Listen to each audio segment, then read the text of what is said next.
Okay, this question is from Aggressive Tone 4238. Your question is, what's the 80-20 principle of soccer training? You're asking, is it drills?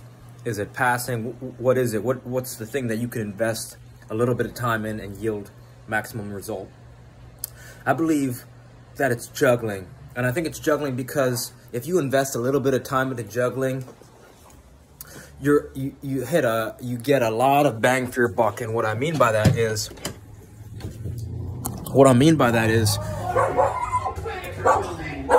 okay. Shut up. What I mean by that is you're improving your timing, rhythm, coordination, awareness. If you're calm when you're juggling, you can transfer that calmness to games and practices, right? So if you put a touch on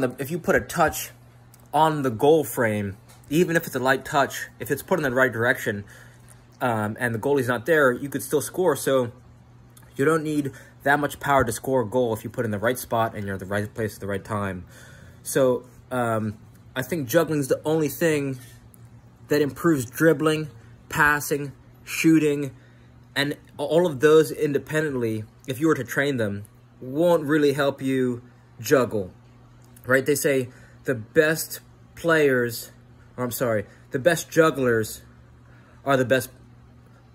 Not all great jugglers are great players, but all great players are great jugglers. So, and you know, someone else commented that fitness is the best, will yield the most results. I don't think that's true, and I'll tell you why. You could work completely on your fitness, and if your touch is so poor, it doesn't matter how fit you are. But if you work on juggling, if you're juggling a heavy ball or a tennis ball, that's super challenging. You're going to get just the action of lifting your leg to connect with the ball, to keep it up, right? You juggle a 2.2 pound medicine ball, right? A 1 kilogram medicine ball for an extended period of time. You're going to feel it taxing your muscles. You're going to feel, it's going to be a workout. And you'll feel sore the next day. At least I am, right? 15, 20 minutes, 30 minutes of juggling, and you're getting 1,000 touches on the ball. You're going to feel that in your legs.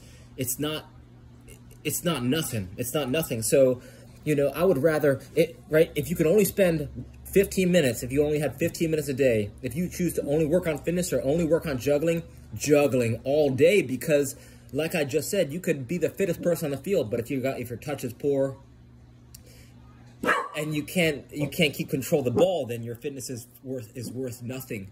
So the smart way to train juggling is using different size balls.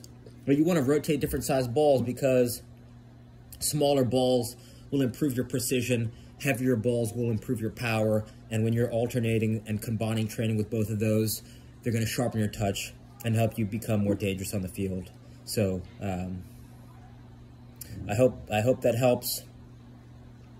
The second thing I want to suggest is the ball on the rope, because it's so effortless, right? You're improving passing, you're improving shooting, first touch, timing, rhythm, both feet, coordination, weight transfer, proprioception, right? Understanding where your body's in space and in relation to the ball. A lot of things are going on, but it's so effortless, especially for beginners. It's easy to fail because it's on a rope. So it's not like juggling where in the beginning, right? I'm not saying it's not a good idea to invest in juggling, but if you're a newbie who's just getting in the sport and want to see rapid improvement, right? There's a story of one of the best chess players of all time. His name is Josh Waitzkin, and he wanted to improve. He wanted to learn how to surf, but he lived in New York City. So he bought a one wheel.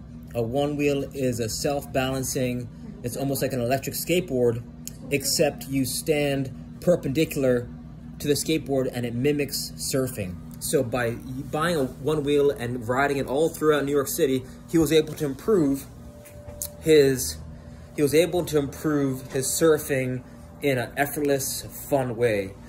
So I say that the skills kick trainer, solo skills kick trainer, or just any ball on a rope is to soccer as the one wheel is to surfing.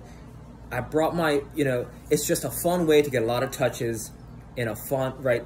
And you could listen to it while you're playing music. You could kick it while you're playing, while you're watching a soccer game. You can